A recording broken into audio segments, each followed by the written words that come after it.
We were inspired to start the Child Care Center in part because of my personal background. I would have, if the term existed, I would have been a latchkey kid. I was raised by a single mother of 5 and I was the oldest.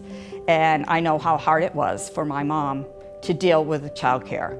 And then when I started working with the workforce at Credit Union 1, and I saw their struggles, and I saw potentially really good employees who potentially could have had a high-paying career here drop out of the workforce because they didn't have access to childcare. I thought, well, as the credit union grows and we get larger and more sophisticated, we need to figure out a way to solve this problem and make it better for them.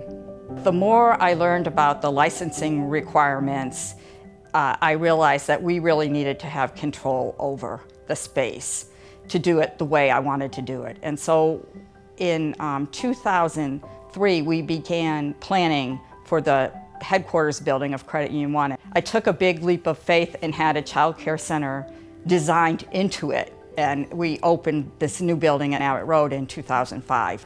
The child care center opened in May of 2006. I had made a decision early on that we needed accredited employees, that we weren't going to just pay lower-end employee wages.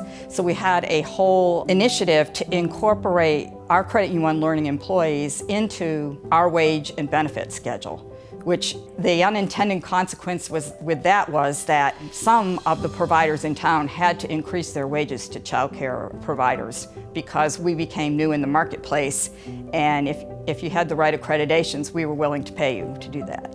And then we incorporated all of those employees into our culture and into our Credit Union 1 way of doing things. What you hear when you open a child care center like this is, well, what about all your other employees? Because Credit Union 1 has employees from Nome to Ketchikan and every place in between.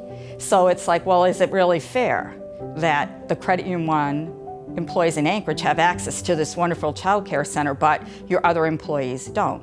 Well, that's a valid concern, and it needs to be addressed. And unfortunately, for our other locations, it's just not economically feasible to build a center. However, what we've done is the employees are paid a differential to cover some of their child care costs. They have to be in a licensed center, but we have developed a formula where they get child care reimbursement to make up the difference. So we haven't left the other employees out of the equation. They get child care assistance. And I can recall several instances where we were in negotiations with a potential employee who had other offers, where it didn't come down to wage, it came down to the culture of Credit Union 1 and the child care center, and the comfort that a family knows that this is one thing you can cross off your list that you don't have to worry about. It's nice to be known for something really good that helps support families.